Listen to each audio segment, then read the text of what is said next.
దేవుని పరిశుద్ధ నామానికి మహిమ కలుగును గాక. మన తండ్రి అయిన దేవుని నుండి, మన ప్రభు అయిన యేసుక్రీస్తు నుండి కృపా సమాధానములు మనందరికీ కలుగును గాక. ఆమెన్.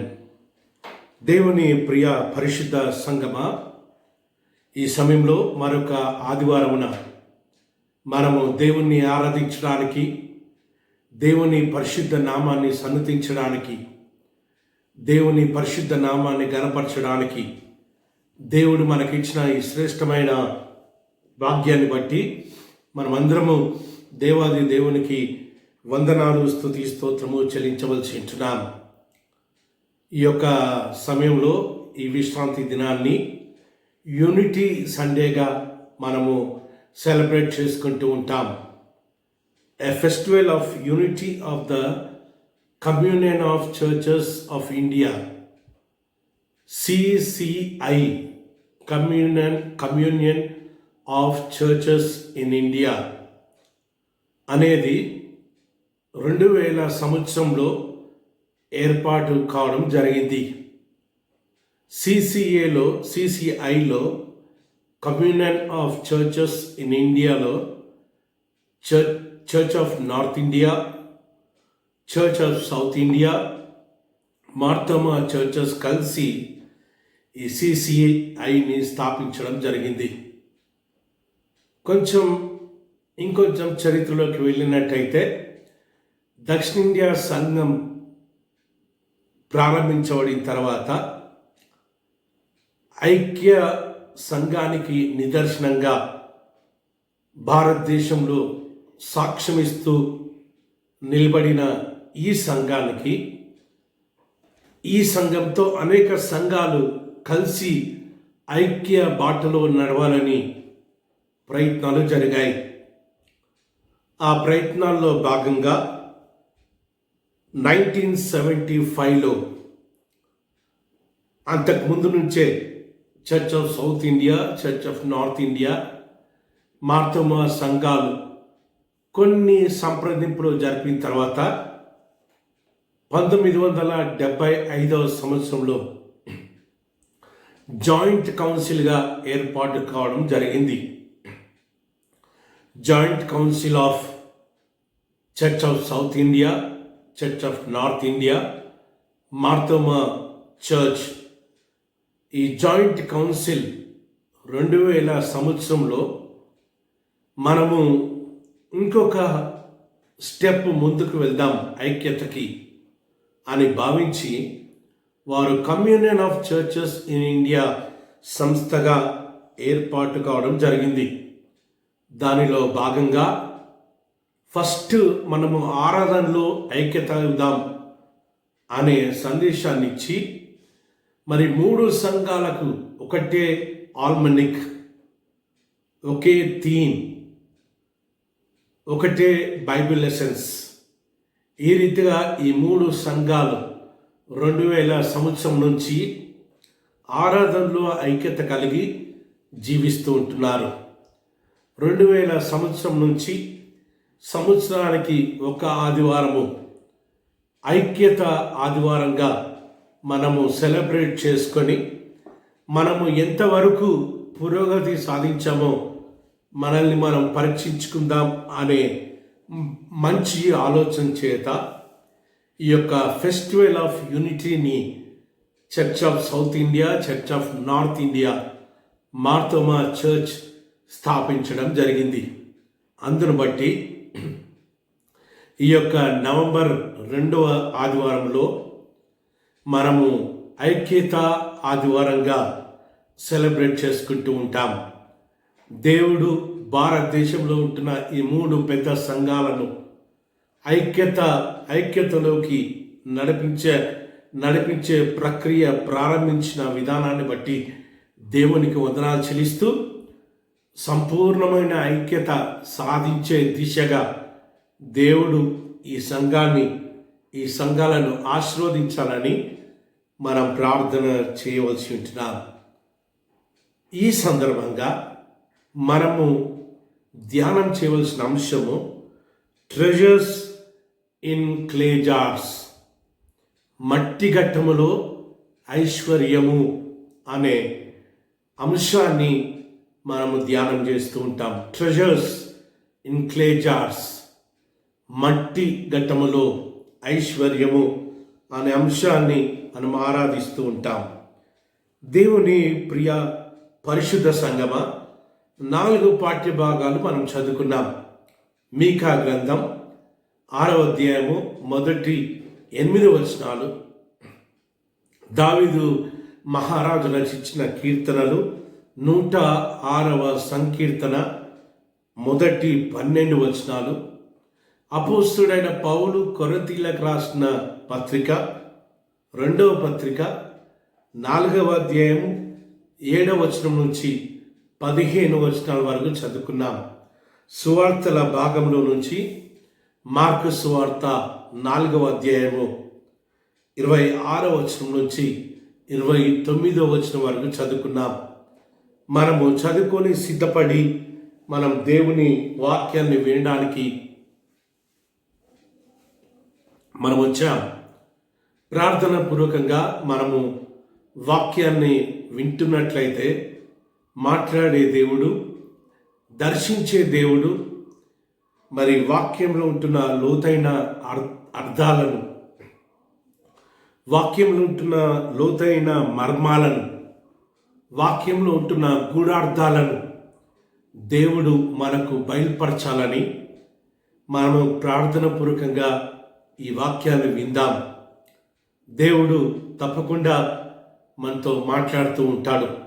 వాక్యంలో ఉంటున్న అనేకమైన సత్యాలను మనకు బయలుపరుస్తూ ఉంటాడు. ఎక్కడ 2-3 కూడుకొని నా నామం పేరిట ఐక్యమవుతారో వారి మధ్యలో నేను ఉంటానని సెలవిచ్చిన దేవుడు మన మధ్యలో ఉన్నందును బట్టి, మన మధ్యలో ఉన్నాడన్న విశ్వాసంతో, మనతో మాట్లాడతాడన్న విశ్వాసంతో మనం ఈ వాక్యాన్ని ధ్యానం చేద్దాం. మట్టి ఘట్టంలో ఐశ్వర్యము. దేవుని ప్రియ పరిశుద్ధ సంగమ, మొదటిగా పాత నిబంధన పాఠ్య భాగాన్ని మనం ధ్యానం చేద్దాం. మీకా గ్రంథం 6వ అధ్యాయము మొదటి 8 వచనాలు మనం చదువుకున్నాం. ఇక్కడ మనము చూసేది ఏంటిదంటే, దేవుడికి కావలసిన ఐశ్వర్యాన్ని మనం ఇక్కడ చూస్తుంటున్నాం. మానవుడు ఏమి ఐశ్వర్యం గురించి ఆలోచన చేస్తున్నాడు, దేవుడు ఎలాంటి ఐశ్వర్యము మానవుడి దగ్గర నుంచి కావాలని ఆశపడుతున్నాడో ఈ భాగంలో నుంచి మనం చూస్తుంటున్నాం. మీకా గ్రంథము చిన్న ప్రవక్తలలో ఒక చిన్న ప్రవక్త గ్రంథము. మీకా గ్రంథం, మరి మీకా గ్రంథం యొక్క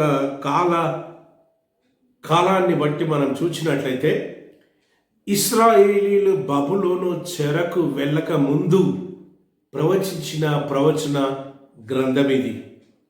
అంటే ఇశ్రాయేలీలను హెచ్చరించిన హెచ్చరికలతో కూడిన ప్రవచన గ్రంథం ఇది.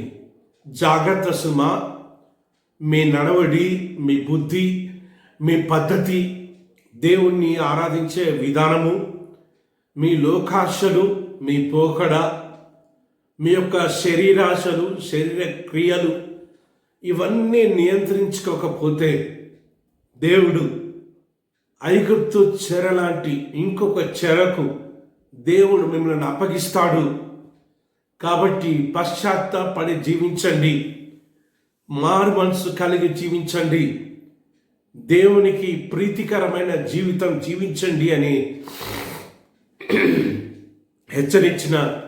హెచ్చరికలతో కూడిన ప్రవచన గ్రంథాలలో మీకా ప్రవచన గ్రంథం కూడా అలాంటిదే.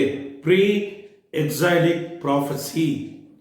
ఇశ్రాయేలీలు బబులోను చెరకు వెళ్ళక ముందు ప్రవచించిన ప్రవచన గ్రంథం. ఈ భాగంలో మనము 6వ అధ్యాయం నుంచి మొదటి 8 వచనాలు చదువుకున్నాం. 6వ అధ్యాయము మొదటి 8 వచనాలు. ఈ భాగంలో మీకా ప్రవక్త ఏమని ప్రవచిస్తుంటున్నాడంటే, దేవునికి కోపం వచ్చేసింది. దేవునికి కోపం వచ్చేసి సూర్య చంద్ర నక్షత్రాలను పర్వతాలను సాక్షులుగా పెట్టి మానవుడిని తీర్పు తీరుస్తుంటున్నాడు, మానవుడి మీద వ్యాజ్యమాడుతున్నాడు అని మీకా ప్రవక్త ప్రవచిస్తూ ఉంటున్నాడు. మనం చూద్దాం. యెహోవా సెలవిచ్చిన మాట ఆలకించుడి. నీ వచ్చి పర్వతములను సాక్ష్యం పెట్టి వ్యాజ్యమాడుము. కొండలకు నీ స్వరము వినపడనిమ్ము. తన జనుల మీద యెహోవా వ్యాజ్యము కలదు. ఆయన ఇశ్రాయేలీల మీద వ్యాజ్యమాడుచున్నాడు. నిశ్చములై భూమికి పునాదులుగా ఉన్న పర్వతములారా, యెహోవా ఆడు వ్యాజ్యము ఆలకించుడి. నా జనులారా, నేను మీకేమి చేసి తిని? మిమ్మును నేనేలాగూ ఆయాసపరిచి అది నాతో చెప్పుడి. ఐగుప్తు దేశంలో నుండి నేను మిమ్మల్ని రప్పించి తిని, దాస్యగృహంలో నుండి మిమ్మల్ని విమోచించి తిని, మిమ్మల్ని విడిపించుటకై మోషేను, ఆరోనులను, మిర్యామీనులను పంపించి తిని. నా జనులారా, యెహోవా నీతి కార్యములను మీరు గ్రహించినట్లు మోయాబు రాజైన దేవుడు వ్యాజ్యమాడుతూ ఉంటున్నాడు. పర్వతములను కొండలను సాక్షులుగా పెట్టి ఇశ్రాయేలీలతో దేవుడు మాట్లాడుతున్నాడు. నేను మీకు ఏ రీతిగా మిమ్మల్ని ఆయాసపరిచాను, ఏ రీతిగా మిమ్మల్ని బాధ పెట్టానో చెప్పండి. ఐగుప్తు దేశంలో బానిస జీవితాన్ని మీరు అనుభవిస్తున్నప్పుడు మీ ప్రార్థన విని, మీ గోడ విని, మీ మొర విని ఐగుప్తు చెర నుంచి నేను బయటికి రప్పించలేదా? మిమ్మల్ని విడిపించడానికి మోషేను, ఆరోను, మిర్యామీనులను పంపించలేదా? అనేక మందిని నేను మీ యొక్క విమోచన క్రియ కోసం నేను వాడుకోలేదా? నేను వారిని మీ మధ్యకు పంపించలేదా? మిమ్మల్ని విడిపించలేదా? మిమ్మల్ని స్వతంత్రులుగా చేయలేదా? మీరేలాగూ నాకు తిరుగుబాటు చేయుచున్నారు? ఏ రీతిగా మీరు విగ్రహారాధన చేయుచున్నారు? ఏ రీతిగా అన్య పద్ధతులు, అన్య ఆచారాలు అవలంబిస్తూ ఉన్నారు? ఏ రీతిగా దేవునికి ప్రీతికరమైన జీవితం జీవించకుండా జీవంగల పరిశుద్ధ దేవుణ్ణి ఆయాసపరుస్తారు అని మీకా ఇశ్రాయేలీలను ఉద్దేశించి ప్రవచిస్తూ ఉంటున్నాడు.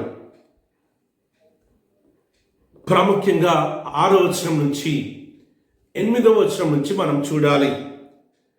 ఏమి తీసుకొని వచ్చి నేను యెహోవాను దర్శింతును, ఏమి తీసుకొని వచ్చి మహోన్నతుడైన దేవుని సన్నిధానము నమస్కారము చేతును.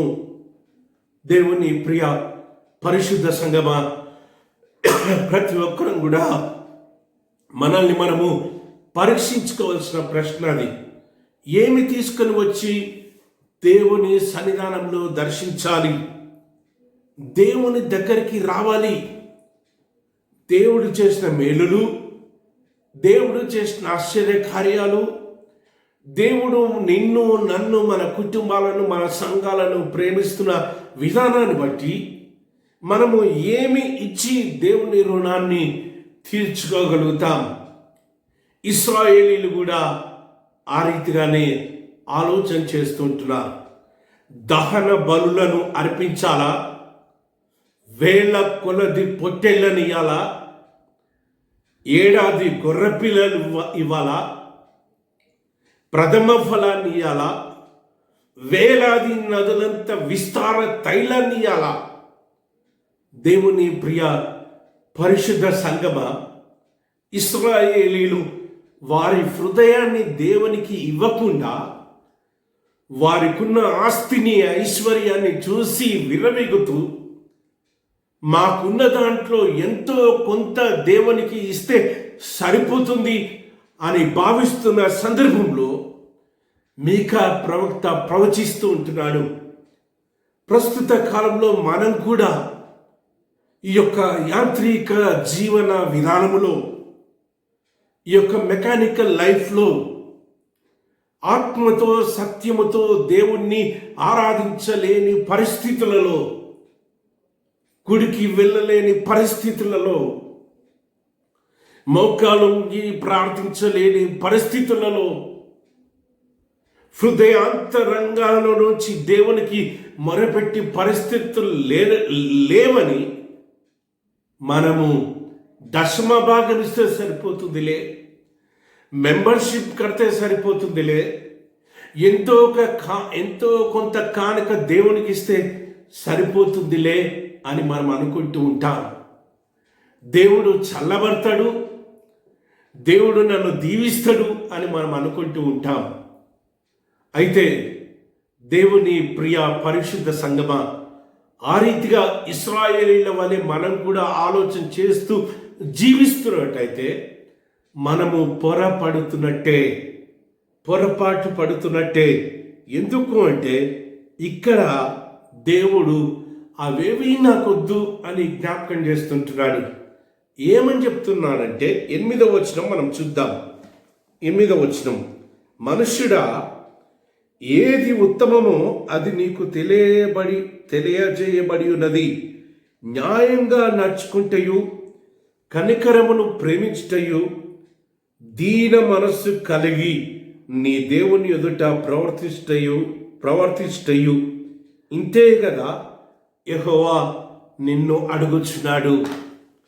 ఈ యొక్క సమయంలో వాక్యము చాలా స్పష్టంగా క్లియర్గా మనకు బయలుపరుస్తుంది. దేవుని ప్రియ పరిశుద్ధ సంగమా, అర్పణలు సమర్పించడం, కానుకలు దేవునికి ఇవ్వడం అనేది అది కృతజ్ఞత. దేవుడు మనకు చేసిన మేలుని బట్టి మనము స్వయంగా సొంతగా దేవునికి సమర్పించే కృతజ్ఞత కానుకలవి. కానీ అసలు మనం ఏ రీతిగా జీవించాలో దేవుడు ఇక్కడ ఆశపడుతున్నాడు, దేవుడు తెలియజేస్తున్నాడు. ఈ రీతిగా జీవించకుండా మనము ఎన్ని అర్పణలు సమర్పించినా, ఎంత కానుకలు దేవునికి ఇచ్చినా, వేలాది నదులంత విస్తార తైలం, ఎన్ని డబ్బులు కావాలా? ఎన్ని లీటర్ల తైలం అయితే నదిలాగా ప్రవహిస్తుంది? 1 లీటర్ 150 రూపాయలు. ఎన్ని లీటర్లు?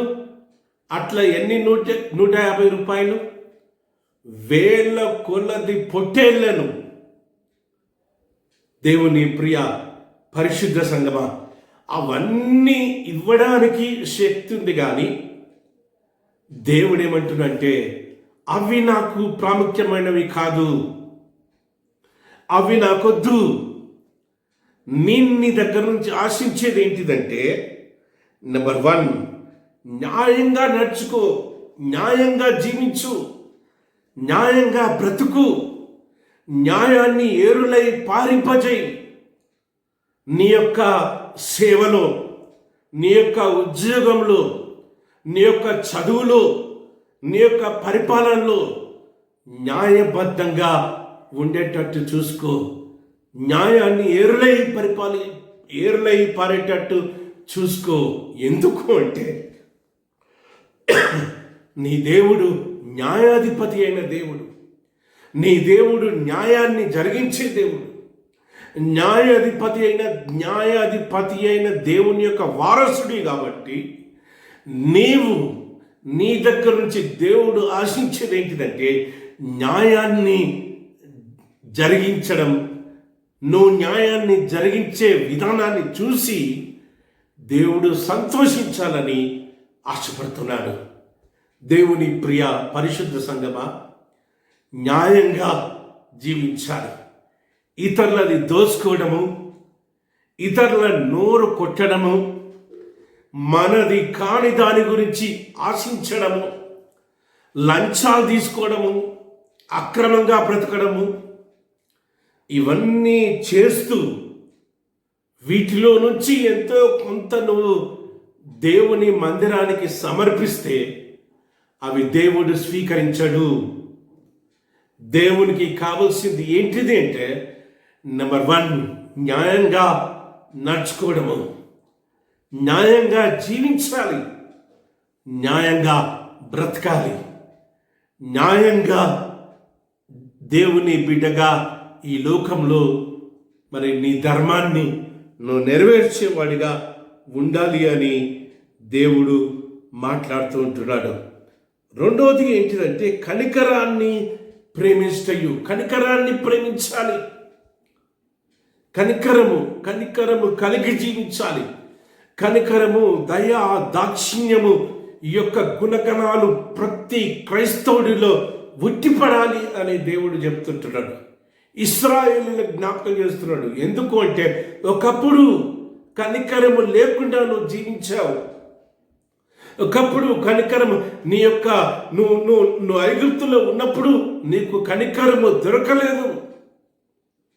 ఐగుప్తులో నువ్వు బానిస జీవితం జీవించావు, ఐగుప్తులో దాస్య జీవితం జీవించావు. దేవుని కృపను బట్టి, దేవుడు కనికరాన్ని బట్టి నువ్వు విడిపించబడ్డావు, నువ్వు స్వాతంత్రంలోకి రాబడ్డావు. స్వాతంత్రంలోకి వచ్చిన నీవు దాస్య గృహములో, ఐగుప్తు దేశములో బానిస జీవితాన్ని రుచి చూసిన నీవు ఇతరులను, నువ్వు స్వాతంత్రం కలిగి జీవిస్తున్న కాలములో ఇతరులను బానిసగా చూడకు. నీ యొక్క తోటి వారి మీద కనికరపడు, నీ తోటి వారిని ప్రేమించు, వారు కూడా దేవుని రూపమే అని భావించు. దేవుని రూపం కలిగిన బిడ్డల్ని ప్రేమించు, ఆదరించు, వారికి మన్నన చెయ్యి, వారికి చేయూతనివ్వు, వారికి సహాయం చెయ్యి అని దేవుడు ఇశ్రాయేలీలకు జ్ఞాపకం చేస్తుంటున్నాడు. మూడవది, నీ దేవుని దీన మనస్సు కలిగి నీ దేవుని ఎదుట ప్రవర్తించటయే కదా. దీన మనస్సు కలిగి, హంబుల్ లైఫ్. దేవుని ప్రియ పరిశుద్ధ సంగమా, దీన మనస్సు కావాలి. మనము ఎగిసి పడుతూ ఉంటాం, విర్రవీగుతూ ఉంటాం. మనంతా ఉద్యోగస్తులు లేరని, మనంతా చదువుకున్న వారు లేరని, మనంత మంది బలగము, రక్త బలగము వారు లేరని మనం అప్పుడప్పుడు ఎగిసి పడుతూ ఉంటాం. కానీ దేవుని వాక్యం స్పష్టంగా చెప్పబడుతుంది, తగ్గించుకోవాలి, దీన మనస్సు కలిగి దేవుని ఎదుట ప్రవర్తించాలి. దేవుని దగ్గరనే మరి కొంతమంది ఎగిసిపడేవారు ఉన్నారంట. అందుకే దేవుడి మాట రాస్తూ ఉంటున్నాడు. దేవుని సన్నిధానంలో గడగడ ఒరిగిపోతూ, భయపడుతూ, యెహోవా యందు భయము భక్తి కలిగి, దీన మనస్సు కలిగి దేవుని సన్నిధానంలో ప్రవర్తించుట, ఈ విషయాలను మనం నేర్చుకోవాలి. మన జీవిత విధానాన్ని మార్చుకోవాలి. జీవన శైలిని ఈ రీతిగా మనం మార్చుకున్న తర్వాతనే దేవుడు మనం అర్పించే అర్పణలను స్వీకరిస్తూ ఉంటాడు. దేవుని ప్రియ పరిశుద్ధ సంగమా, న్యాయంగా నడుచుకోకుండా, కనికరాన్ని ప్రేమించకుండా, దీన మనస్సు కలిగి దేవుని సన్నిధానంలో ప్రవర్తించకుండా మనము ఏ అర్పణ సమర్పించినా అది దేవుడు స్వీకరించాడు, దేవుడు ఆశీర్వదించాడు. దేవుని ప్రియ పరిశుద్ధ సంగమా, ఇశ్రాయేలీయులతో దేవుడు మాట్లాడుతున్న మాటలు మనం చూస్తూ ఉంటున్నాం. పర్వతములను, కొండలను సాక్షులుగా పెట్టి దేవుడు మాట్లాడుతున్న మాటల్ని మనం చూస్తూ ఉంటున్నాం. మన గురించి దేవుడు వ్యాజ్యం ఆడకముందే మన జీవిత విధానాన్ని మార్చుకుందాం. న్యాయంగా, న్యాయబద్ధంగా నడుచుకోవడానికి ప్రయత్నం చేద్దాం. న్యాయాన్ని ఏరులై పారేటట్టు మనం ప్రయత్నం చేద్దాం. మన ద్వారా అది జరిగేటట్టు మనం చూద్దాం. ఎందుకు అంటే మన దేవుడు నీతిగల దేవుడు, న్యాయాధిపతి అయిన దేవుడు. ఆ న్యాయాధిపతి అయిన దేవుని యొక్క వారసుల మనము ఆ గుణగణాలు కలిగి మనం జీవించాలి అని దేవుడు జ్ఞాపకం చేస్తుంటున్నాడు. దేవుని ప్రియ పరిశుద్ధ సంగమా, తోటి మానవుణ్ణి మనం బానిసలుగా చూడకుండా, తోటి మానవులను మనం స్లేవ్స్గా చూడకుండా, పనివారిని ఎక్కువగా హింసించకుండా, మన కింద పనిచేసే వారిని ప్రేమించేవారిగా, వారికి కనికరం చూపించేవారిగా మనం ఉండాలని దేవుడు జ్ఞాపకం చేస్తుంటున్నాడు. మూడోది, తగ్గించుకొని జీవించాలి, తగ్గించుకొని బ్రతకాలి. ఎదుగుతున్నంత కొద్దీ, ఆశీర్వదించబడుతున్నంత కొద్దీ దేవుని సన్నిధానంలో దీనత్వం కలిగి మనం జీవించాలి అని మీకా ప్రవక్త ద్వారా ఈ యొక్క సమయంలో మనము జ్ఞాపకం చేయబడుతున్నాం. రెండవ భాగంలోకి మనం వెళ్దాం. అపోస్తలుడైన పౌలు కొరింథీయులకు రాసిన 2వ పత్రిక 4వ అధ్యాయము 7వ వచనం నుంచి మనం చదువుకున్నాం. ఈ భాగంలో మనం ఏం చూస్తున్నామంటే, క్రీస్తు కోసము చనిపోవడాన్ని ఐశ్వర్యంగా భావిస్తున్న అపోస్తలుడైన పౌలును మనం చూస్తుంటున్నాం. క్రీస్తు కోసం చనిపోవడమే నా ఐశ్వర్యం, దేవుడు నాకు ఇచ్చిన ఐశ్వర్యం, క్రీస్తు యొక్క మరణ శ్రమలలో పాలు పొందడమే దేవుడు నాకు ఇచ్చిన ఐశ్వర్యం, అంతకు మించిన ఐశ్వర్యం ఇంకొకటి నాకు లేదు అని ఎంతో ధైర్యంగా, ఎంతో సంతోషంగా క్రీస్తు యొక్క దాసుడిగా అపోస్తలుడైన పౌలు మనతో మాట్లాడుతుంటున్నాడు. మనం చూద్దాం 7వ వచనం. ఆయనను ఆ బలాధ్యకము మా మూలమైనది కాక దేవునిదై ఉండునట్లు మంటి ఘట్టములలో ఈ ఐశ్వర్యము మాకు కలదు. దేవుని ప్రియ పరిశుద్ధ సంగమా, అపోస్తలుడైన పౌలు చెప్తుంటున్నాడు, ఈ మట్టి ఘట్టములో మా శరీరం మట్టి ఘట్టము, మన జీవితాలు మట్టి ఘట్టాలు. మనము ఒకనొక దినము మట్టిలో కలిసిపోవలసిందే. ఈ రూపం, ఈ శరీరం, ఈ అవతారము ఇవన్నీ మట్టిలో కలిసిపోవాల్సిందే. ఇలాంటి మట్టి ఘట్టాలైన మాకు దేవుడిచ్చిన ఐశ్వర్యాన్ని బట్టి, దేవుడిచ్చిన కృపను బట్టి, దేవుడిచ్చిన నడిపింపును బట్టి మేము దేవునికే వందనాలు, స్తుతి, స్తోత్రం చెల్లిస్తున్నామని అపోస్తలుడైన పౌలు రాస్తుంటున్నాడు. మేము మట్టి వారమే, మేము మట్టి ఘట్టాలమే, కానీ మాలో దేవుడు తన ఐశ్వర్యాన్ని నింపాడు కాబట్టి, మాలో దేవుడు తన ఐశ్వర్యాన్ని నింపి ఆశీర్వదించాడు కాబట్టి, దేవుడు తన కృపను విస్తారంగా మా మీద కుమ్మరిస్తున్నాడు కాబట్టి, ఎన్నికలేని మమ్ములను దేవుడు తన పరిచర్యలో అత్యధికంగా వాడుకుంటూ ఉన్నాడని అపోస్తలుడైన పౌలు దేవునికే వందనాలు, స్తుతి, స్తోత్రము చెల్లిస్తున్న భాగాన్ని మనం చూస్తూ ఉంటున్నాం.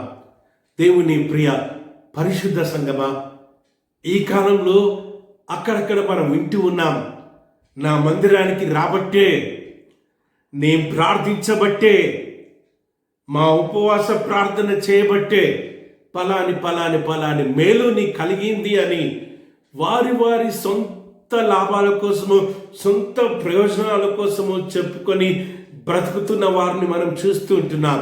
ఇలాంటి కాలంలో ఈ వాక్యము మన మనోనేత్రాలను తెలుస్తూ ఉంటుంది. ఘనత, మహిమ, ప్రభావాలు ఆయనకు మాత్రమే కలగాలని అపోస్తలుడైన పౌలు అదే మాట ఇక్కడ చెప్తుంది. మేము మంటి వారము, మేము ఎన్నిక లేని వారము, మేము బలహీనులము అయినా కానీ దేవుడు అలాంటి బలహీనమైన ఈ పాత్రలో, ఈ మట్టి పాత్రలో తన ఐశ్వర్యాన్ని నింపి ఎన్నిక లేని మమ్మలను తన యొక్క పరిచర్యలో వాడుకుంటున్న విధానాన్ని బట్టి దేవునికి స్తోత్రమని అపోస్తలుడైన పౌలు చెప్తూ ఉంటున్నాడు. ఎట్టుపోయినను, శ్రమపడుచున్నను, ఇరికింపబడు వారము కాము, అపాయంలో ఉన్నను, కేవలము ఉపాయము లేని వారము కాము, తరమబడుచున్నను, దిక్కులేని వారము కాము, పడద్రోయబడుచున్నను, నశించు వారము కాము. యేసుక్రీస్తు యొక్క జీవము మా శరీరమందు ప్రత్యక్షపరచబడుటకై యేసుక్రీస్తు యొక్క మరణానుభవమును మా శరీరమందు ఎల్లప్పుడూ వసించుకొని పూచున్నాము. దేవుని ప్రియ పరిశుద్ధ సంగమా, తన యొక్క శ్రమను అపోస్తుడైన తన యొక్క సేవను అపోస్తుడైన పౌలు ఎదుర్కొంటున్న అనేకమైన శ్రమలను గురించి మనము గత కొంతకాలం నుంచి ధ్యానం చేస్తూనే ఉన్నాం. మనందరికీ తెలుసు అపోస్తుడైన పౌలు ఎంతగా హింసించబడ్డాడో. ఈ భాగంలో కూడా రాస్తూ ఉంటున్నాడు. కొరింథీ సంఘంలో అనేక విధాలుగా అపోస్తుడైన పౌలు హింసించబడ్డాడు. దేవుని ప్రియ పరిశుద్ధ సంగమా, ఎటుపైనను, శ్రమపడుచున్నను, ఇరికింపబడి వారము కాదు, అపాయంలో ఉన్నను, కేవలము ఉపాయము లేని వారము కాదు, తరమబడుచున్నను, దిక్కులేని వారము కాదు. మా దేవుడు మాకు తోడుగా ఉన్నాడు. మా హస్తాలను పట్టుకొని నడిపిస్తున్నాడు. దిక్కులేని వారము కాదు, ఉపాయం లేని వారము కాదు. దేవుడు తన ఉపాయాన్ని దయచేస్తుంటున్నాడు. దేవుడు తన కనికరాన్ని మా మీద చూపిస్తుంటున్నాడు. అందుకే యేసుక్రీస్తు ప్రభుల వారి యొక్క మరణ శ్రమలలో పాలివారము కావడానికి వీటన్నిటిని భరిస్తూ ఉంటున్నాం. ఎందుకు అంటే క్రీస్తు జీవాన్ని మేము పొందుకుంటాం. యేసుక్రీస్తు ప్రభు యొక్క జీవములో మేము ప్రవేశిస్తాం అన్న నిరీక్షణ గలవారమై ఈ శ్రమలను మేము అనుభవిస్తూ ఉంటున్నాం.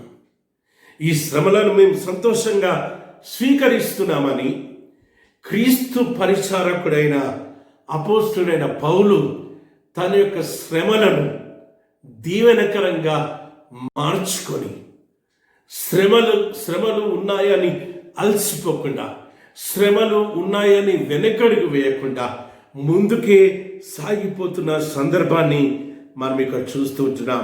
దేవుని ప్రియ పరిశుద్ధ సంగమా, మనం చూద్దాం.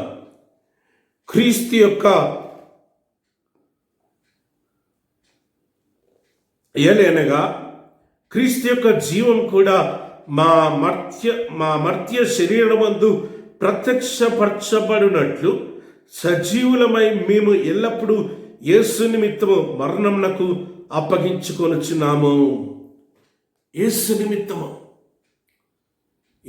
నిమిత్తము మేము మరణానికి అప్పగించుకుంటున్నాం. ఎందుకంటే ఈ మర్తమైన శరీరం, ఈ perishable flesh, this flesh is going to perish one day. కానీ మేము క్రీస్తులో కలిగిన జీవంలో ప్రవేశించడానికి మేము మరణానికి అప్పగించుకుంటూ ఉన్నాం. కావున మాలో మరణమును మీలో జీవమును కార్యసాధకమగుచున్నవి. కృప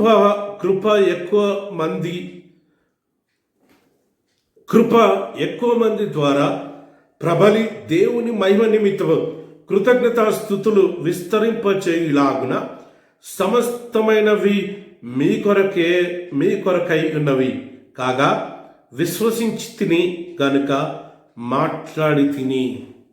దేవుని ప్రియ పరిశుద్ధ సంగమా, ఈ భాగంలో మనం ఏం చూస్తున్నామంటే శ్రమలను ఐశ్వర్యంగా భావిస్తున్న అపోస్తులైన పౌలు యొక్క సాక్ష్యాన్ని మనం చూస్తుంటున్నాం. క్రీస్తు కోసము నలగొట్టబడ్డానికి, క్రీస్తు కోసము తన్ను తాను తగ్గించుకొని, క్రీస్తు కోసము సమస్తాన్ని పెంటకుప్పగా ఎంచుకొని, క్రీస్తు యొక్క మరణ శ్రమలలో పాలి భాగస్థుడు కావడానికి దేవుని ప్రియ పరిశుద్ధ సంగమ, తద్వారా క్రీస్తు జీవములో ప్రవేశించడానికి అపోస్తుడైన పౌలు ఈ యొక్క శ్రమలను ఐశ్వర్యంగా భావిస్తూ ఉంటున్నాడు. దేవుని ప్రియ పరిశుద్ధ సంగమ, బైబిల్ గ్రంథంలో మనం చూసినట్లయితే అబ్రహాము దగ్గర నుంచి అనేక మంది చాలా విధాలుగా తగ్గించుకొని జీవించినట్టుగా మనం చూస్తుంటున్నాం. ఆదికాండము 17వ అధ్యాయము 18వ అధ్యాయము 27వ వచనంలో చూసినట్లయితే అబ్రహాము అక్కడ రాస్తూ ఉంటున్నాడు, దుమ్ము ధూళి బూడిదనైన నేను అని తన్ను తాను సంబోధించుతున్నాడు. అబ్రహాము జీవితం అప్పుడు చూసినట్టయితే ఆ కాలంలో అబ్రహాము చాలా ఐశ్వర్యవంతుడు, ఆ కాలంలో అబ్రహాము చాలా ధనవంతుడు. కానీ దేవుని సన్నిధానంలో అబ్రహాము ఏమని సంబోధిస్తున్నాడంటే, అయ్యా నేను ధూళిని, నేను దుమ్మును, నేను బూడిదను అని తన్ను తాను సంబోధిస్తున్నట్టుగా మనం చూస్తుంటున్నాం. యాకోబు దగ్గరకు వచ్చేసరికి యాకోబు ఏమన్నా వస్తున్నాడంటే, దేవా నేనొక పురుగును. ఎంతో చరిత్ర కలిగిన యాకోబు, ఎంతో పెద్ద సంతానం కలిగిన యాకోబు, దేవుడికి ఇష్టమైన బిడ్డగా ముద్రించబడిన యాకోబు నేను పురుగుతో సమానమని తను తాను భావించుకుంటూ ఉన్నాడు. మోషేని చూసినట్టయితే మోషే తను తాను తగ్గించుకొని, అయ్యా నీ నత్తివాడిని, నేను నాలుక మాంద్యం గలవాడను, సరిగా మాట్లాడలేను, తన యొక్క బలహీనతలను వినయంగా సత్యంగా దేవుని దగ్గర చెప్పుకుంటున్న మోషేని మనం చూస్తుంటున్నా. సమస్తాన్ని పెంటకుప్పతో సమానంగా భావించి చనిపోతే క్రీస్తు కోసమే, చావైతే మేలు అని ప్రకటించిన అపోస్తుడైన పౌలును మనం చూస్తూ ఉంటున్నాం. దావీదు గురించి మనం చూసాం. నేనే పాటి వాడనయ్యా, నేనెంతటి వాడను, నా కుటుంబం ఎంతటిది, నీ ముందు నేనే పాటి వాడను, నా కుటుంబం ఎంతటిది అని దావీదు మహారాజు దేవుని దగ్గర దీనుడై మాట్లాడిన మాటలు మనకు తెలుసు. స్వయాన యేసుక్రీస్తు ప్రభుల వారు మాట్లాడిన మాటలు యోహాను సువార్త 5వ అధ్యాయంలో, దేవుని కృప లేకున్నట్లయితే నేనేమి చేయలేను, I cannot do anything without God's help. దేవుని కృప లేకున్నట్లయితే నేనేమీ చేయలేను. అపోస్తుడైన పౌలు కూడా చెప్పడం జరిగింది, నన్ను బలపరచు అని అందే నేను సమస్తము, నన్ను బలపరచు అని అందే. దేవుని ప్రియ పరిశుద్ధ సంగమా, శ్రమలను ఐశ్వర్యంగా భావించి మనల్ని మనము తగ్గించుకొని పెంట కుప్పలతో సమానంగా భావించి దేవుని సేవలో నమ్మకంగా ముందుకు సాగిపోదాం.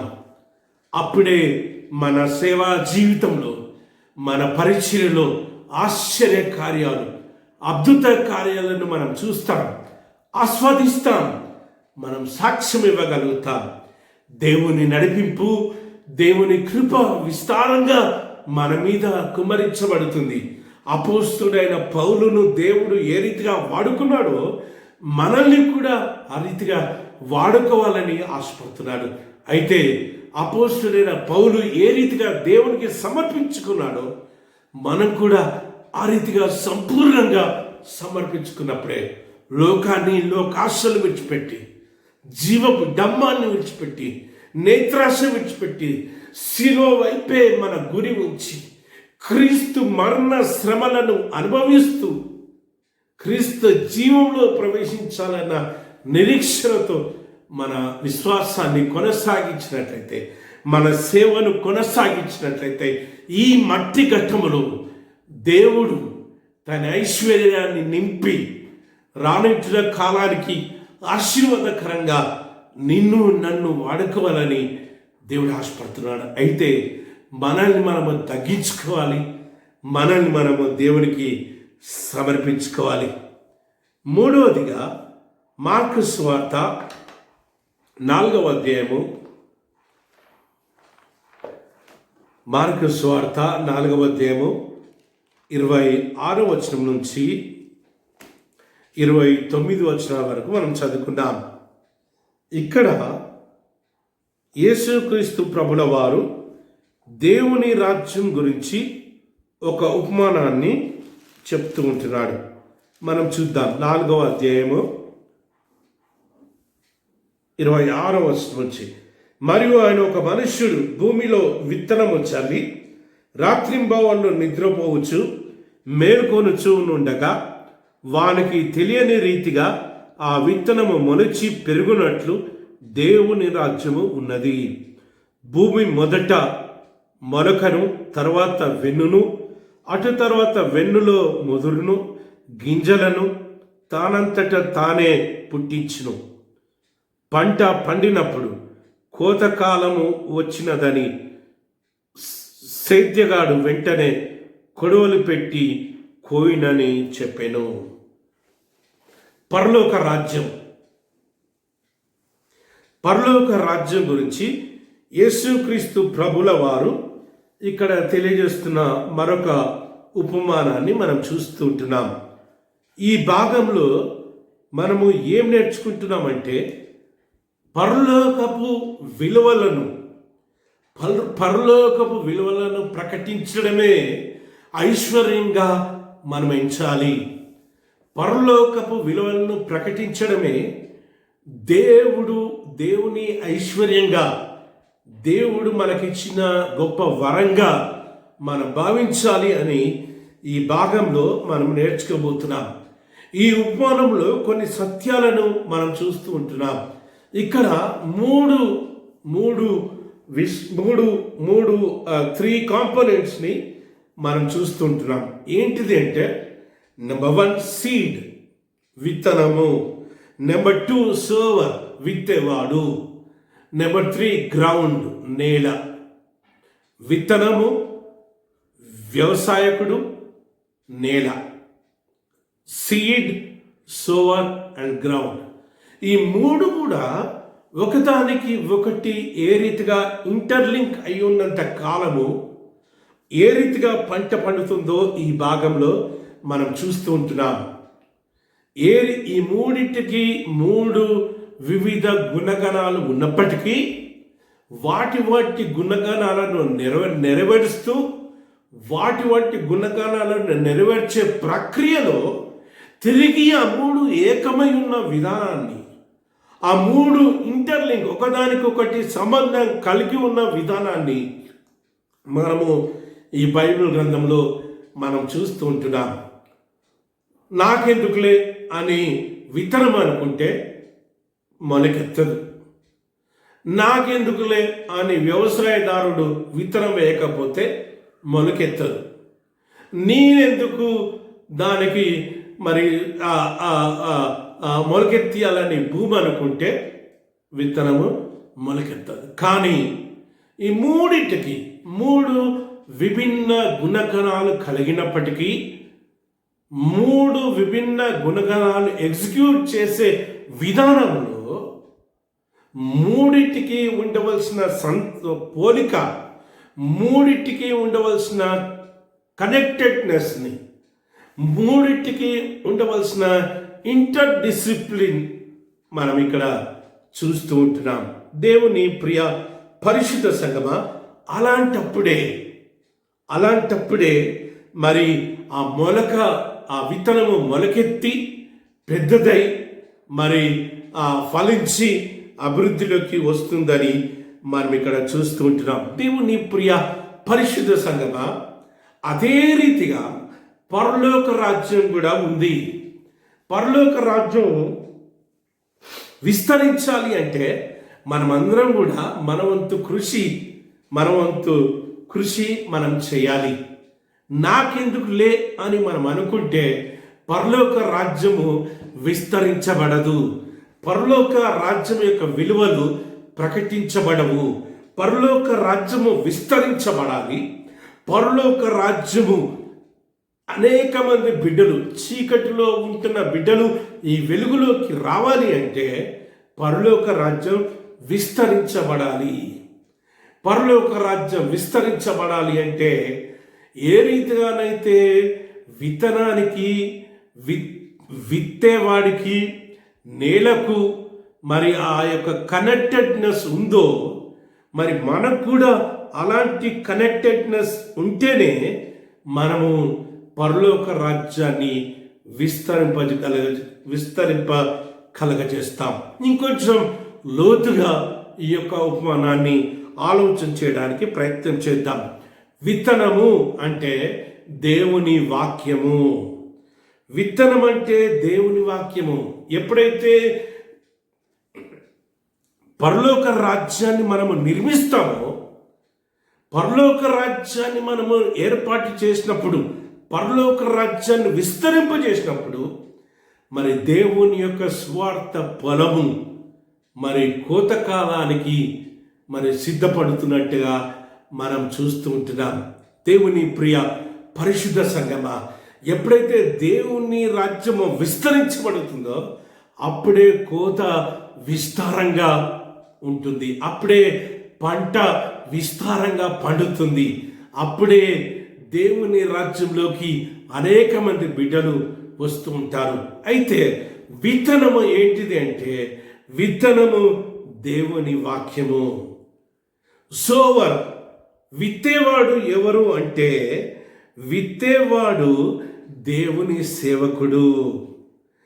నేల ఎవరు అంటే నేల ఎవరు అంటే దేవుని బిడ్డలు. దేవుని ప్రియ పరిశుద్ధ సంగమా,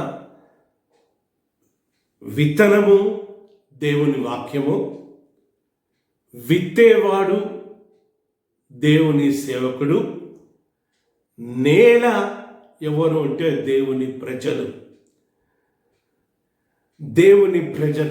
దేవుని సేవకుడు చేయవలసిన పని ఏంటిదంటే, దేవుని సేవకుడు దేవుని వాక్యాన్ని దేవుని ప్రజల హృదయాలలో విత్తినప్పుడు దేవుని రాజ్యము విస్తరించబడుతుంది. మరి ఎలాంటి వాక్యాన్ని దేవుని ప్రజలలో విత్తాలి? దేవుని ధర్మశాస్త్రాన్ని, దేవుని వాక్యాన్ని విత్తాలి. దేవుని ప్రియ పరిశుద్ధ సంగమ, ప్రస్తుత కాలంలో దేవుని వాక్యాన్ని పక్కకు పెట్టేసి ఏవేవో పిట్ట కథలు, ఏవేవో ఇష్టం వచ్చిన మాటలు అన్నీ కూడా బోధిస్తూ ఉంటారు. కానీ చెప్పవలసింది దేవుని వాక్యం, బోధించవలసింది దేవుని వాక్యం. దేవుని ప్రియ పరిశుద్ధ సంగమ, దేవుని బిడ్డలకు నేర్పించాల్సింది దేవుని వాక్యము. దేవుని బిడ్డలకు నేర్పించవలసింది దేవుని వాక్యంలో ఉంటున్న మర్మాలు, దేవుని వాక్యంలో ఉంటున్న సత్యాలు, దేవుని ధర్మశాస్త్రం యొక్క శక్తిని, బలమును బోధించాలి. నువ్వు ఎప్పుడైతే దేవుని యొక్క ధర్మశాస్త్రాన్ని, దేవుని ధర్మశాస్త్రం యొక్క విధులను, దేవుని ధర్మశాస్త్రం యొక్క శక్తిని, దేవుని ధర్మశాస్త్రం యొక్క మర్మాలను నువ్వు బోధించగలుగుతావో, ఆ యొక్క విత్తనము దేవుని ప్రజల హృదయాలలో పడి మొలిచి మరి పెద్ద వనంగా మరి అభివృద్ధి చెందుతుంది. దేవుని రాజ్యం అభివృద్ధి చెందుతుంది. దేవుని రాజ్యంలోకి అనేక మంది వస్తూ ఉంటారని దేవుడు ఇక్కడ జ్ఞాపకం చేస్తూ ఉంటున్నాడు. దేవుని ప్రియ పరిశుద్ధ సంగమా, ఇక్కడ దేవుని సేవకుడి యొక్క పాత్ర చాలా ప్రాముఖ్యమైంది. దేవుని సేవకుడు ఒక సేవకుడి లక్షణం కలిగి జీవించాలి. సేవకుడిని అనే సత్యాన్ని మర్చిపోకుండా సేవ చేపించుకునేవాడిగా ఉండకూడదు. దేవుని ప్రియ పరిశుద్ధ సంగమా, దేవుని సేవకుడు శ్రమించాలి. దేవుని రాజ్య స్థాపన కోసము దేవుడిచ్చిన నేలను సేద్యం చేయడానికి, దేవుడిచ్చిన నేలను పంట పండే రీతిలో సేద్యం చేసే క్రమంలో ప్రక్రియలో దేవుని సేవకుడు విరివిగా శ్రమ పడాలి. ఆ శ్రమలో దేవుని వాక్యాన్ని పండించాలి. దేవుని వాక్యమనే విత్తనాలను చల్లాలి. ఆ దేవుని వాక్యమనే విత్తనాలు మొలకెత్తి దేవుని ప్రజల హృదయాలను శాశ్వతంగా మిగిలిపోయినప్పుడు దేవుని రాజ్యాన్ని మనం చూడగలుగుతాం. శాంతి, సమాధానాన్ని, సమానత్వాన్ని, క్రీస్తు ప్రేమను, మంచి విలువలను మనం చూడగలుగుతాం. దేవుని బిడ్డలు మంచి విలువలతో బ్రతకాలని దేవుడు ఆశపడి ఈ ఉపమానాన్ని జ్ఞాపకం చేస్తుంటున్నాడు. ప్రియ దేవుని సేవకుడా, ఈ యొక్క సమయంలో దేవుడు నాతో మాట్లాడుతూ ఉంటున్నాడు. దేవుడు ఇచ్చిన దేవుని వాక్యం ద్వారా, దేవుడు ఇచ్చిన సంఘాలను, దేవుడిచ్చిన నేలను, ఆ పచ్చిక బయళ్ళను మరి సేద్యానికి ఉపయోగపడే సస్యశ్యామలంగా పంట పండే సంఘాలుగా మనం వాటిని తర్బీదు చేసే మంచి కాపరిగా మనం ఉండాలని ఈ సమయంలో దేవుడు జ్ఞాపకం చేస్తుంటున్నాడు. చివరిగా దావీదు మహారాజు రచించిన కీర్తనలు 106వ సంకీర్తన మొదటి 12 వచనాలు మనం చదువుకున్నాం. ఆ భాగంలో దావీదు మహారాజు ఏమని రాస్తున్నాడంటే, యెహోవాను స్తుతించుడి, యెహోవా దయాళుడు, ఆయన కృతజ్ఞతాస్తుతులు చెల్లించండి, ఆయన కృప నిత్యముండును, ఆయన మహాపరాక్రమ కార్యములను ఎవడు వర్ణింపగలడు, ఆయన కీర్తి అంతటిని ఎవడు ప్రకటింపగలడు, న్యాయంగా అనుసరించువారు మళ్ళా ఎల్లవేళలా నీతిని అనుసరించి నడుచుకుని వారు ధన్యులు. దేవుని ప్రియ పరిశుద్ధ సంగమా, ఈ భాగంలో దావీదు మహారాజు ఏమని రాస్తుంటున్నాడంటే, ఎన్నికలేని మనల్ని, ఎన్నికలేని నిన్ను నన్ను దేవుడు ఏర్పరచుకొని ఈ మట్టి ఘట్టాలను తనకు ఇష్టమైన పాత్రలుగా వాడుకుంటున్న విధానాన్ని బట్టి నీ యొక్క జీవితంలో కృతజ్ఞత కలిగి, నీ యొక్క జీవితంలో కృతజ్ఞత భావము కలిగి, దేవుని కృపకు పాత్రుడవై సదాకాలము దేవుని కృపలోనే నిలిచి ఉండడానికి, దేవుని స్తుతిస్తూ, దేవుని గణపరుస్తూ, దేవుని మహిమపరుస్తూ జీవించు అని దావీదు మహారాజు రాస్తూ ఉంటున్నాడు. నీతిని తప్పిపోకు, న్యాయాన్ని అనుసరిస్తూనే జీవించు, నీతిని అనుసరిస్తూనే బ్రతుకు అని మరొకసారి ఇక్కడ జ్ఞాపకం చేస్తుంటున్నాడు. ఆ కింది వచనాల్లో చూసినట్లయితే, ఆయన కీర్తి అంతటిని ఎవరు ప్రకటింపగలరు, న్యాయంగా అనుసరించువారు, ఎల్లవేళలా నీతిని అనుసరించి నడుచుకున్న వారు ధన్యులు. యెహోవా నీవేర్పరచుకున్న వారి క్షేమము నేను చూచుచు నీ జనుల కలుగు సంతోషమును బట్టి నేను సంతోషించుచున్నాను. దేవుని ప్రియ పరిశుద్ధ సంగమా, దేవుడు ఏర్పాటు చేసుకున్న బిడ్డలను సంతోషంగా ఉంచడానికి ఎల్లవేళలా కృషి చేస్తూనే ఉంటాడని దావీదు మహారాజు రాస్తూ ఉంటున్నాడు. దేవుని ప్రియ పరిశుద్ధ సంగమా, దేవుడు మనల్ని ఏర్పాటు చేసుకున్నాడు కాబట్టి, ఎన్నిక లేని మనల్ని దేవుడు తన యొక్క అద్వితీయమైన పరిచయంలో దేవుడు మనల్ని వాడుకుంటున్నాడు కాబట్టి, దేవదూతలకు లేని గొప్ప ఆధిక్యత, గొప్ప ధన్యత దేవుడు మనకు దయచేస్తూ ఉన్నాడు కాబట్టి, మనము దేవునికి కృతజ్ఞత కలిగి దేవునికి రుణపడి జీవించాలి అని దావీదు మహారాజు ఆ భాగంలో రాస్తుంటున్నాడు. దేవుని స్తుతించండి, దేవుణ్ణి గణపరచండి అని రాస్తూ ఉంటున్నాడు. చూద్దాం కింద. నీవు నీ ప్రజల యందు నీకున్న దయ చొప్పున నన్ను జ్ఞాపకం తెచ్చుకొనుము, నాకు దర్శనమిచ్చి నన్ను రక్షించుము. మా పితరుల వలె మేము పాపం చేస్తుమి, దోషములు కట్టుకొని బలహీనమైతిమి. ఐగుప్తులో మా పితరులు నీ అద్భుతములను గ్రహింపక ఉండిరి, నీ కృపా బాహుల్యమును జ్ఞాపకం తెచ్చుకొనకయుండిరి. సముద్రమునొద్ద, ఎర్ర సముద్రమునొద్ద వారు తిరుగుబాటు చేసిరి. ఆయనను తన మహాపరాక్రమమును ప్రసిద్ధి చేయుటకై ఆయన తన నామమును బట్టి వారిని రక్షించెను. దేవుని ప్రియ పరిశుద్ధ సంగమా, ఇక్కడ దావీదు జ్ఞాపకం చేస్తుంటున్నాడు, అయ్యా నీ ప్రజలు ఎంత తిరుగుబాటు చేసినా కానీ నువ్వు వారిని రక్షించాలి అన్న దృఢ సంకల్పం చేత వారిని రక్షిస్తూనే వస్తూ ఉన్నా. మమ్మల్ని రక్షించు తండ్రి, మమ్మల్ని కాపాడు తండ్రి. మేము తెలిసి తెలియక నీ నుంచి, నీ మార్గం నుంచి తప్పిపోతే మమ్మలను శిక్షించకుండా మమ్మలను సరిచేయమని దావీదు చేస్తున్న ప్రార్థన మనం ఇక్కడ చూస్తుంటున్నాం. దావీదు దేవునికి సమర్పిస్తున్న కృతజ్ఞత స్తుతులను మనం ఇక్కడ చూస్తుంటున్నాం. దేవుని ప్రియ పరిశుద్ధ సంగమా, మానవులను కాబట్టి తొట్టిల్లుతూ ఉంటాం, మానవులను కాబట్టి పడిపోతూ ఉంటాం, మానవులను కాబట్టి అప్పుడప్పుడు దేవుణ్ణి ఆయాసపరుస్తూ ఉంటాం.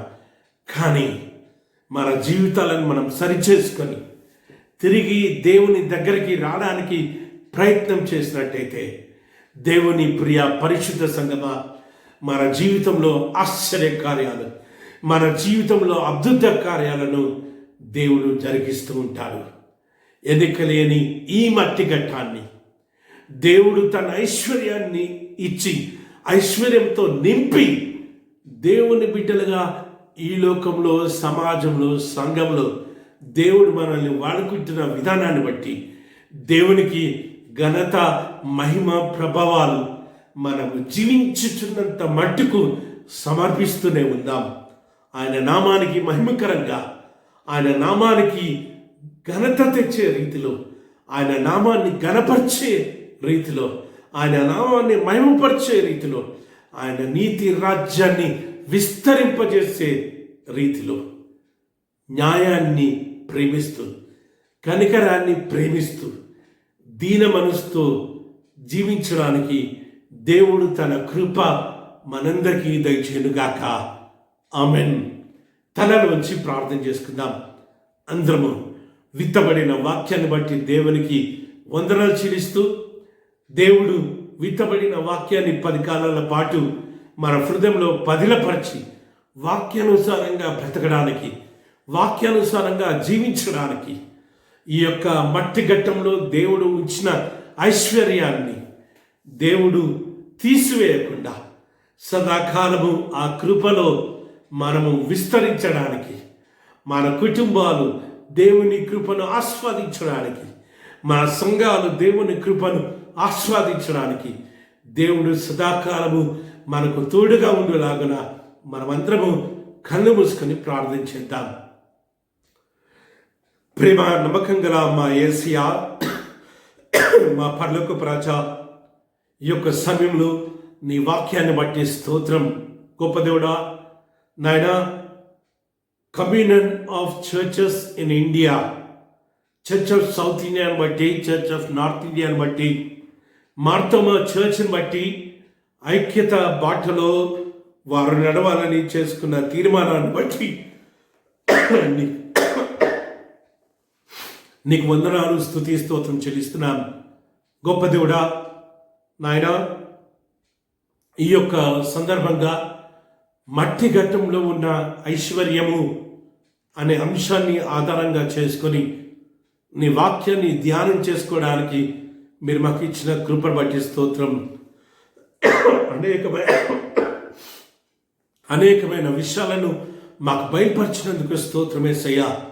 గొప్ప దేవుడా, మా ఆస్తిని, మా అంతస్తులను, మా అర్పణలను కోరుకునే వాడివి కావు అని, వాటికంటే ప్రాముఖ్యంగా నాయనా మా యొక్క న్యాయమైన జీవితాన్ని, గొప్ప దేవుడా, కనికరాన్ని, ప్రేమించే విధానాన్ని యేసయ్యా నీ సన్నిధానంలో దీనులై జీవించాలని నాయనా మాకు బయలుపరిచినందుకు స్తోత్రం.